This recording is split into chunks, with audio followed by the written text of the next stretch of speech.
Welcome. I'm Alice Letia Jones, and this is another one of my Living Consciously videos. Different pair of reading glasses. I'll be fitted for a professional pair at the end of the month. I hope. I hope. If not, um, it'll happen when it happens. In the meantime, I get by with the cheapies from the dollar store. Today's topic is one that I hope you're going to enjoy. I gave an hour and a half presentation on this topic, so I'm going to try to condense half of it into 30 minutes. It's on the second chakra. And the second chakra typically is known as the sacral, but it's also been called the sexual chakra because it's in the entire pubic area. The only thing is with it, it controls creativity, not only creating a human being, but also all types of creativity. And that is so critical because, unbeknownst to most people, you are creating every second of your life. You're creating something somewhere. Your thoughts, all your thoughts go somewhere. And until you get it, that you really want to stay positive and uh, to create the life that you really want to live, until you get the fact that it's your positive thinking that's going to make the difference. So I hope that this presentation will help you with that. First of all, the chakras are the same from the second to the sixth chakra. They exit from the front of you, they exit from the back of you. They're closer to the spine and they branch out almost like a horn. There's 7 tubules spinning very quickly. They're called spinning wheels of light. Um, a full healthy chakra can extend about 18 inches from you.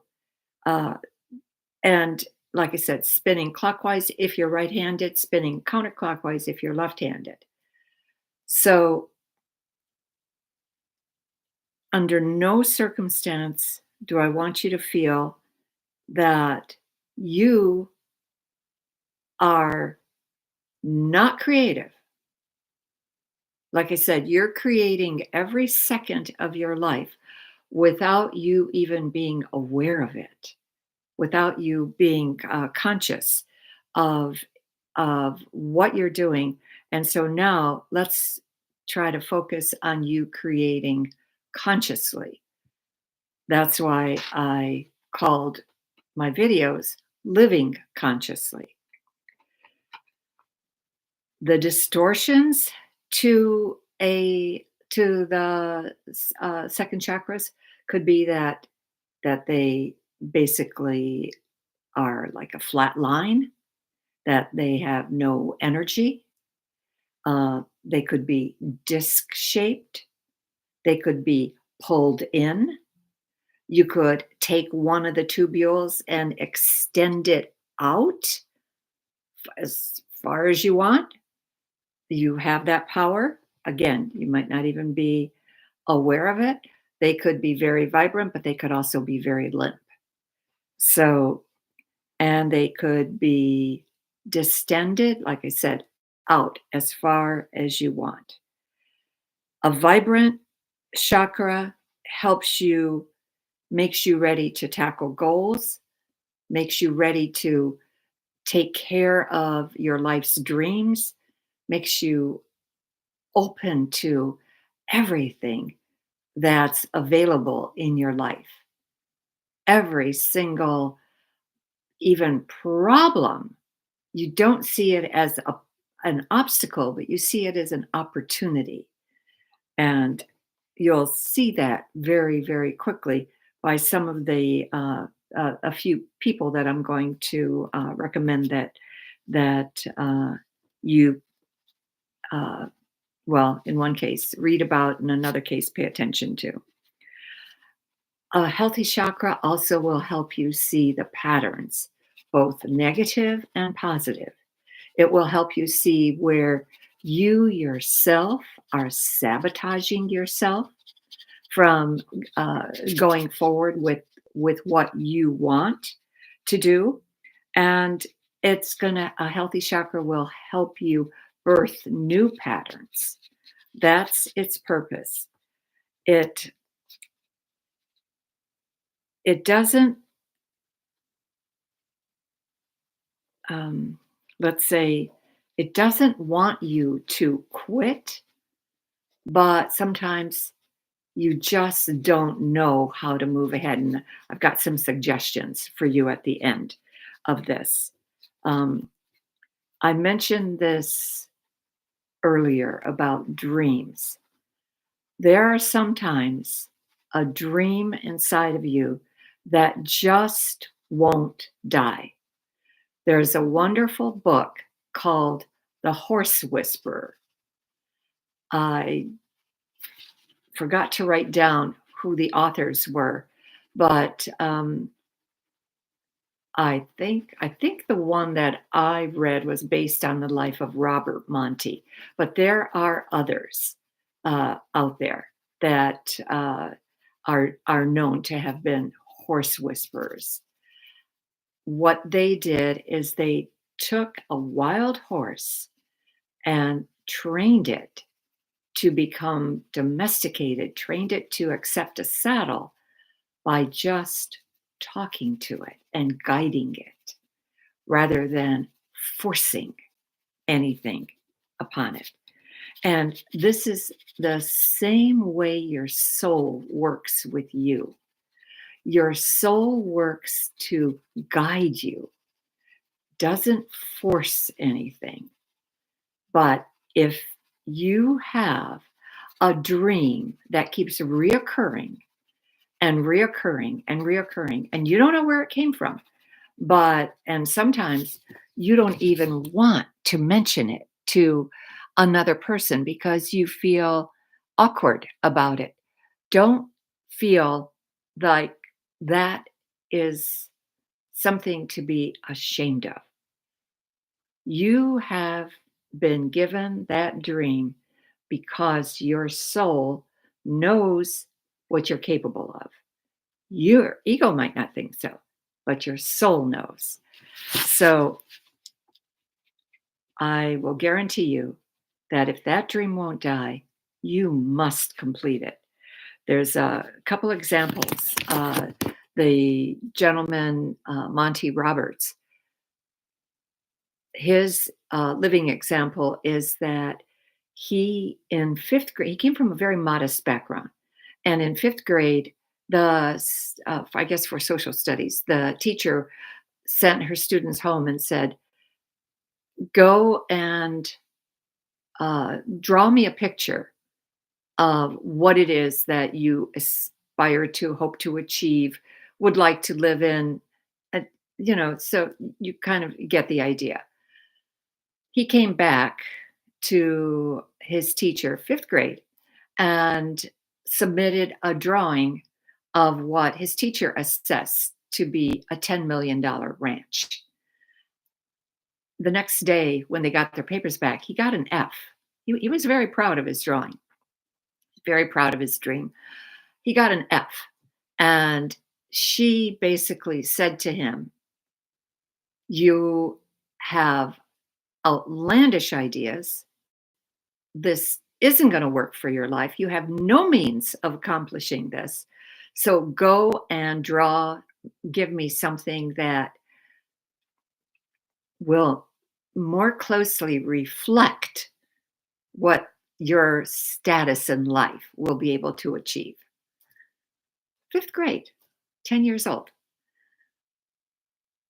He went home, thought about it, handed the same picture back to the teacher and he said, "I'll keep your F and I'll keep my dream." The beauty of his life is there's a lot of steps that happened that got him there, but ultimately, he was living in that $10 million ranch that he drew as a 10-year-old. So you can't get a story better than that. I just feel that it was an inspiration. It was an inspiration when I read it. It's an inspiration when I talk about it. I recently met a 14-year-old, very serious student. And for whatever reason, we started talking about college. And I know he's a freshman. And so I thought, oh, well, that's not something he's thinking about yet.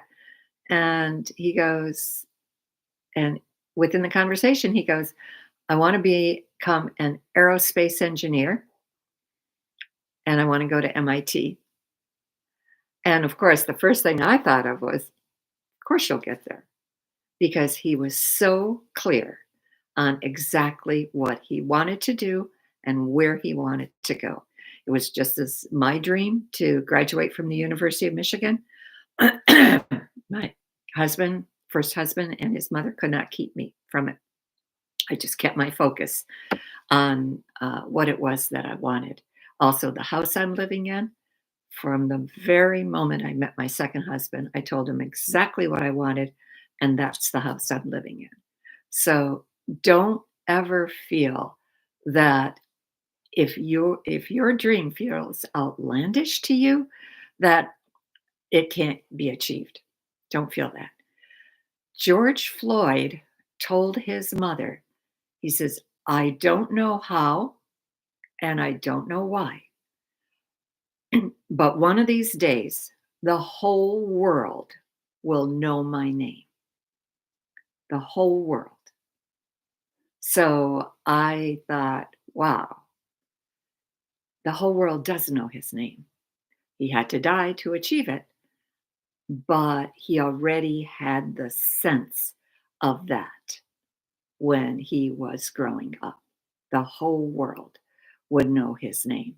And that started a whole chain reaction and kept up the Black Lives Matter. So, anyway, just wanted to share that with you. There are probably, I'm going to say conservatively, very conservatively, 400,000 named jobs.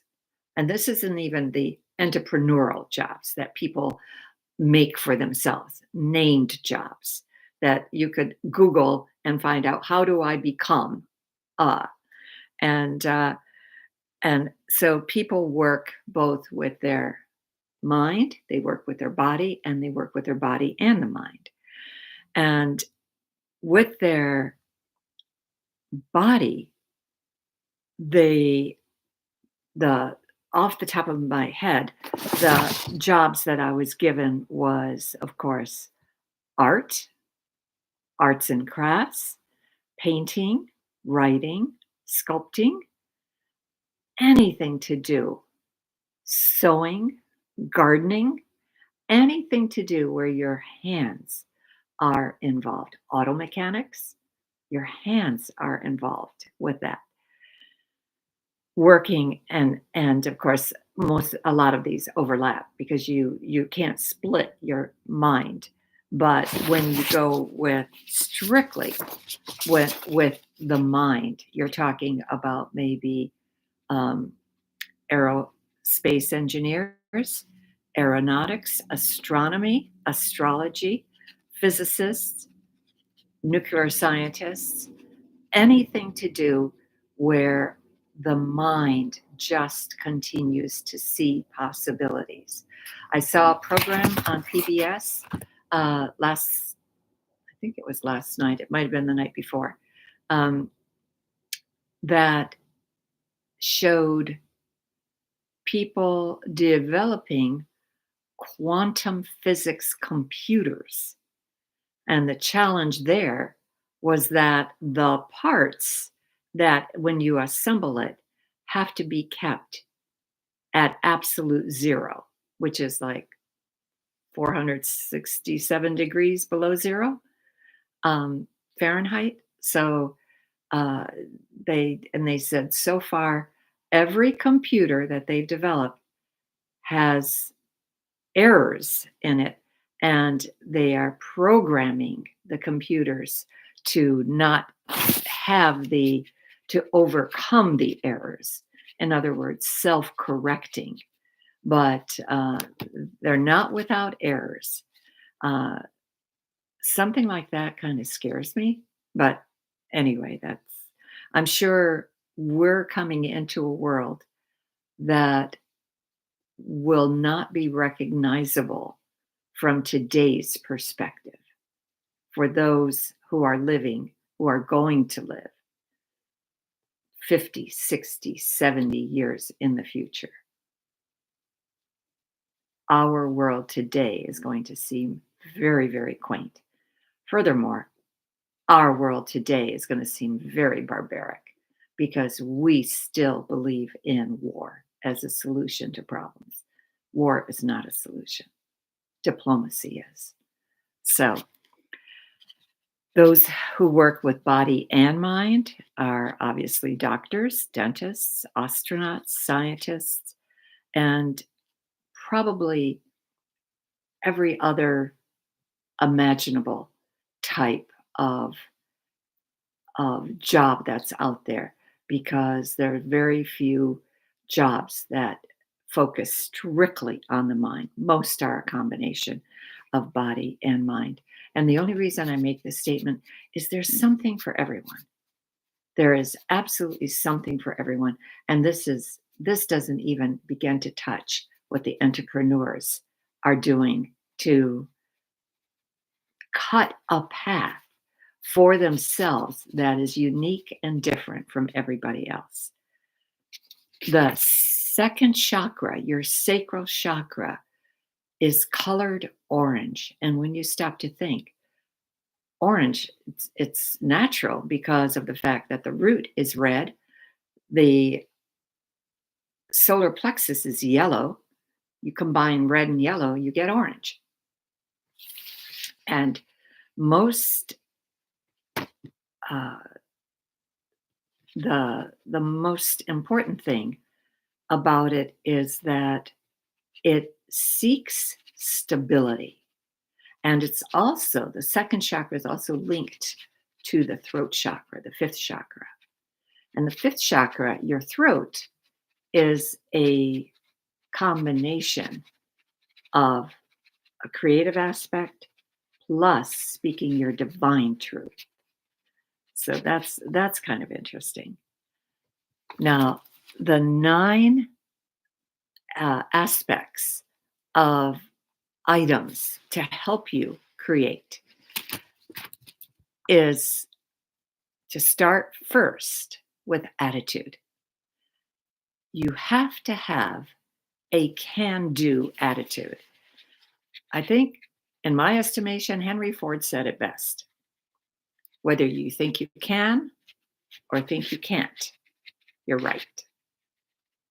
Those who think they can succeed, those who think they can't, could be faced with the same set of facts, same opportunities, but will not see the path to create what they want.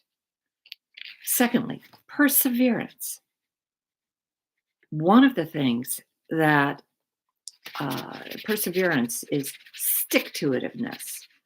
And perseverance also is very, very important for just continuing when other people give up. Julia Cameron had a wonderful quote in her book, The Artist's Way. She said, most people are willing to write their acceptance speech for their Academy Award presentation, but not willing to get up to go to acting class at 8 a.m.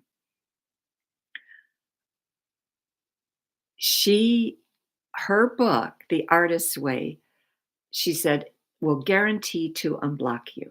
She called it The Artist's Way because she was in the film industry. She was Martin Scorsese's second wife, and she felt that if you have a blockage, I can help unblock you.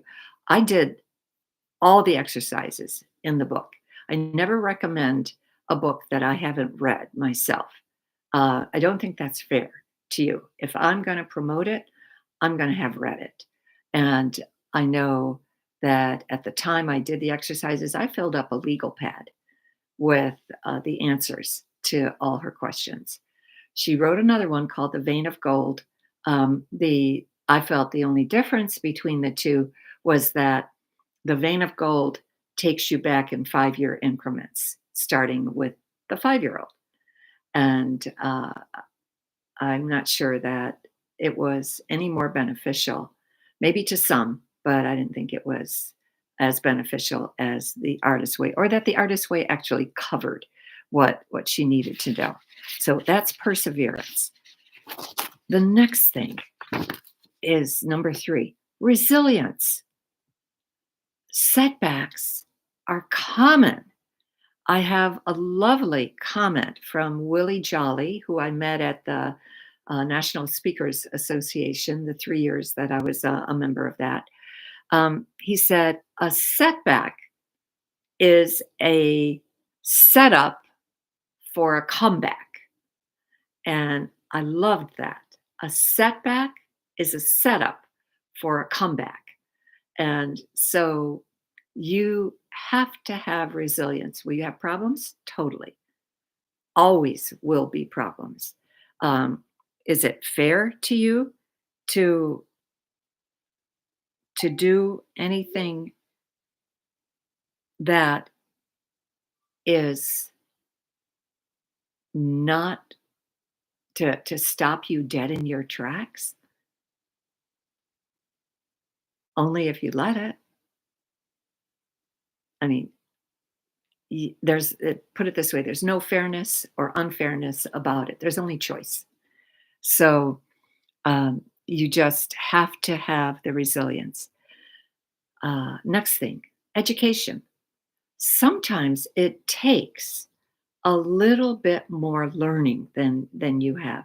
It could be that you need certain courses, and it doesn't have to be college credit courses. It could be certifications that promote you in your job. My most dramatic example of that was once during a psychic fair, a gal came to me and she really looked down in the mouth. She was dressed rather poorly, no makeup on, and just had very, was just had this tale of woe that she kept being passed over for um, management positions. And I asked her, I said, what do they say you're lacking every time you're passed over? And she mentions a couple certification classes that her own company offered. And so I said, well, how long will it take to get them? One was 4 months, one was 8 months. So I said, do it. I said, just ignore everything else, get those certifications, then apply. When I saw her, and I can't remember, I think if it was the year later or 2 years later, it could have been 2 years later, I didn't even recognize her, that this was the same person. She was very stylishly dressed. She had on makeup.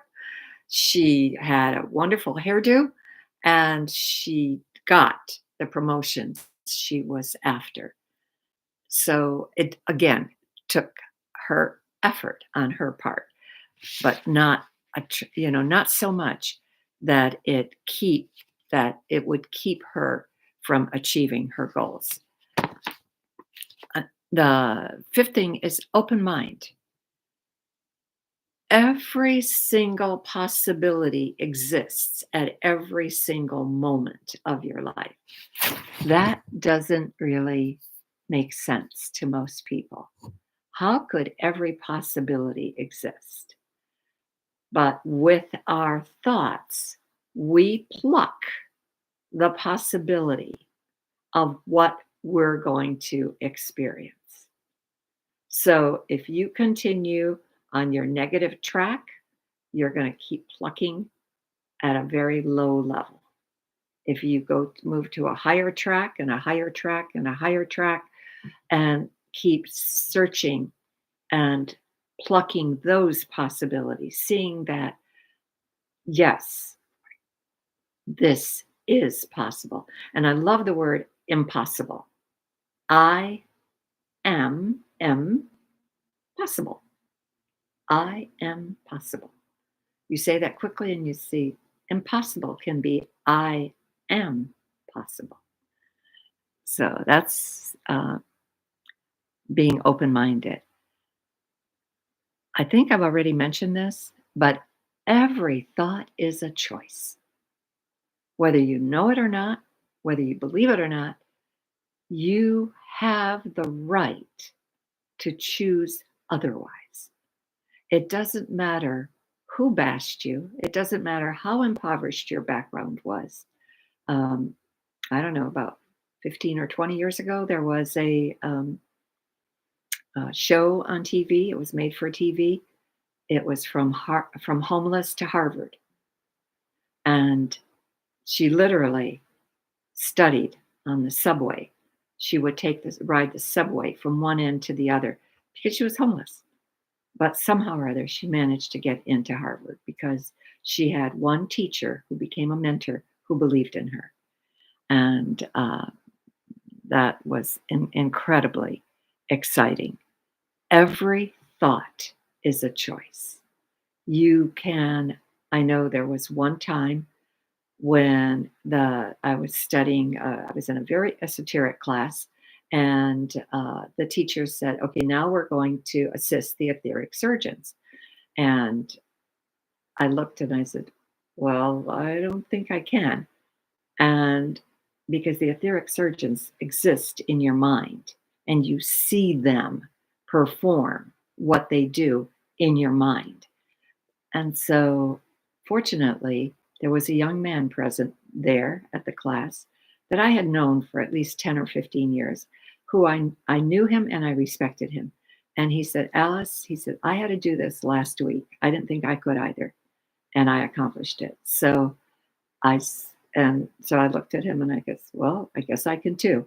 And so in my mind's eye, I literally saw myself dressing as a surgeon, putting the gown on, putting the gloves on, accepting the tools that were given to me, and working on the etheric body. The etheric body is the exact template of your physical body. And it's the reason why phantom pain exists. It's your etheric body that is hurting. So, anyway, uh, that is just to encourage you to, even if you're faced with something new, something you've never done before, don't be alarmed. Okay, every thought is a choice, and corresponding, every action is a choice. Don't ever buy into this, you made me do it. Everybody has to take responsibility for their own actions. Nobody makes you do anything. Even if somebody puts a gun to your head, you have a choice. If they say, unless you do thus and so, I'm going to pull the trigger. My attitude is pull the trigger if I don't want to do what they're suggesting. I would rather start a new life than be compromised in values that I deeply, deeply, deeply cherish or are deeply ingrained in me. So, just know that you absolutely can take responsibility for your own actions and continue to do the things that are right, not only for you, but for everyone else. Number 8, bring forth only what you want to see in your reality by thinking of what you want to see in reality. Too many people harp on, I don't have this, I don't have this, I don't have this, I don't have this. They keep harping on the negative. All that does is reinforce the negative. You'll just have more negative coming. So by you taking a method, and I'm going to give you the method I used when I wanted to uh, move into the house that I live in.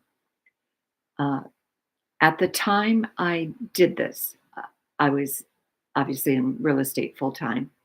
Um, there were sheets of paper that always came in. We called them flyers. And the flyers would be advertisements of what was being offered. I saw this flyer on this home, and I saw that the base price, which I knew 5 years before, 3 years before, was 158,000, was now 298,000. It was during one of those periods where the prices just skyrocketed. So I realized, and when you're buying a new home, you're always going to put in upgrades. So I'm looking at this and I'm thinking $300,000. It might as well be 3 million. But I took a picture of that home and I put it where I looked at it every single day. I put it in a window that was right up next to my desk in my home office. So I saw that picture every day. 3 years later, we put a contract on that home because I never gave up finding, uh, not wanting that particular house. Never gave up on it. And so, anyway, so think about only what you want to see appear in your life. And number 9 is the flip side of that. Eliminate negative thinking by becoming acutely aware of when your negative thoughts are appearing in your head. Become acutely aware of it by knowing that it's a choice. And I know the one day that I took when I said, okay, I'm going to stop this. I'm going to, I fashioned a big cancel stamp and I made it as big as the sky. And every time I saw a negative thought come racing through my head, I would see this cancel stamp show up on my brain and say, cancel, cancel. That's what I did. There's other ways of counteracting that. But I didn't realize that I've really extended my time a little bit too long. I do finish the second chakra next time. I have additional stuff, but 30 minutes, 33 minutes is long enough. So, and if you want a wonderful book on meditation, Own Your Power Day by Day, best that's on the market. Uh, the cost is $20 and shipping and handling is included. And since I'm the author, I will also transcribe a message to you. Thank you for being here. Thank you for listening. And I will see you next week, Wednesday at about, at 1 o'clock. I'm trying really hard. I'm sorry, not Wednesday, Friday at 1. I'm trying really hard to stick to the time frame. So we'll see you then. And if you need my services, Alicia, ALICJA Jones.com will get you to my website. And if you forget that spelling, just go Alice Jones Psychic. It'll get you to the same place. So everybody have a great week. I know St. Patrick's Day, I believe, is Sunday. So enjoy that. And because that's certainly one of my, even though I'm not Irish, it's one of my favorite holidays. Thank you.